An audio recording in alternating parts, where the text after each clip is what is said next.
I'm Chloe Jones. I'm from Moses Lake. I'm in the nursing program at UW, and I'm part of the fall 2023 cohort start. My experience at Eastern has been pretty great. I went to Eastern for my pre-nursing for my first 2 years at the university in Cheney. I loved the campus. I loved how big it was. After doing my 2 years here, when I heard that Eastern was going to be getting a nursing program, I was so excited. I was like, I have to get into that. I wanted to be able to say that I'm an EW alumni and finish out my nursing career with Eastern. It's exciting though to know that I'm a first gen and to show my family that I did it.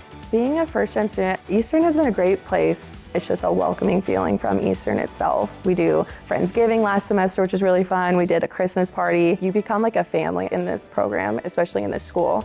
The culture of Eastern that it gives is just a really amazing place. I didn't know what to expect coming into nursing school, but the program is great. The teachers have been great. It's really great hands-on learning, especially in the simulation lab where they actually talk through the mannequins and we run certain situations with each other to see what it would be like in the real world. You get to listen to lung sounds, you get to listen to their heart.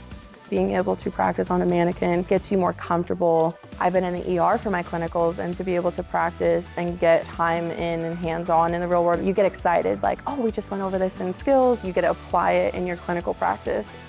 After college, I think I'm gonna stay around Spokane. The ICUs here in Spokane are amazing. I've been in the ICU at Deaconess, and so I'd really like to get a job around here. I'd be ecstatic to be in one of the hospitals here in the ICU.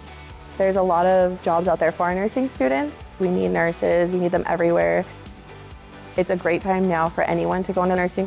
When you become a nurse, we're there to help everyone. We're there to serve our community, and I think that's the biggest thing.